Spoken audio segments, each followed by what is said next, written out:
সরাসরি এই মুহূর্তে টাঙ্গাইল থেকে সহকর্মী মামুনুর রহমান আমার সাথে রয়েছেন।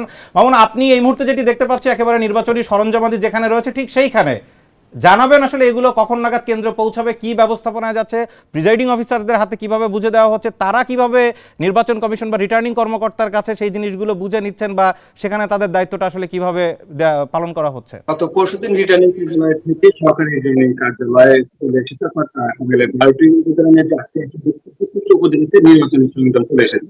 আর আজ যেখানে দাঁড়িয়ে আছে সেই সদর উপজেলা প্রশাসনের হলরুম, এই হলরুম থেকে প্রিজাইডিং অফিসাররা এই মালামালগুলি নিয়ে যান।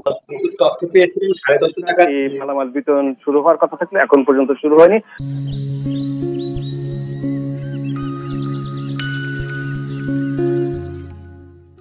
তবে কিছুক্ষণ আগে এখানে যিনি সরকারি রিটার্নিং কর্মকর্তা এবং উপজেলা নির্বাহী কর্মকর্তা রয়েছেন তার সাথে কথা বলেছি।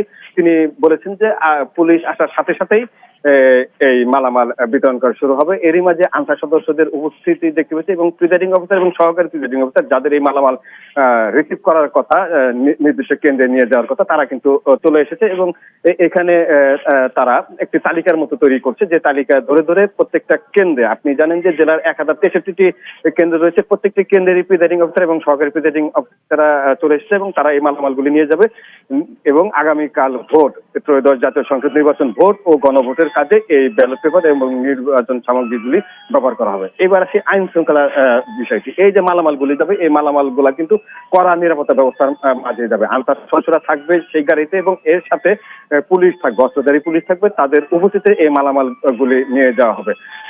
আর এর বাইরে যেটা জকরি রিটার্নিং কর্মকর্তা তিনি আমাদেরকে যেটা জানিয়েছেন যে কড়া নিরাপত্তার মধ্যে দিয়ে এবার যে ত্রয়োদশ জাতীয় সংসদ নির্বাচন এবং গণভোট সেটা তারা পালনের জন্য সকল প্রস্তুতি সম্পন্ন করছে। এরই মাঝে 1063টি কেন্দ্রেই কিন্তু আমরা সিসিটিভি ক্যামেরা দেখেছি, নির্বাহী ম্যাজিস্ট্রেট দায়িত্ব পালন করছে, জুডিশিয়াল ম্যাজিস্ট্রেট দায়িত্ব পালন করছে, সেনা সদস্যরা চলে এসেছে, বিজিবি চলে এসেছে, আনসার সদস্য চলে এসেছে। অর্থাৎ বলা যায় যে একটা নিশ্চিত নিরাপত্তার মাধ্যমে ত্রয়োদশ জাতীয় সংসদ নির্বাচন এবং গণভোট অনুষ্ঠিত হতে যাচ্ছে বলে এখন পর্যন্ত আমরা দেখতে পাচ্ছি। এই হচ্ছে আমার কাছে টাঙ্গাইল থেকে। অনেক ধন্যবাদ। নিশ্চয়ই পরবর্তী খবরগুলোতে বারবার আপনাদের কাছে ফিরবো। টাঙ্গাইলে অনেকগুলো আসন, অনেক গুরুত্বপূর্ণ কেন্দ্র রয়েছে, সেখানে সেই খবর আপনার কাছ থেকে জানবো।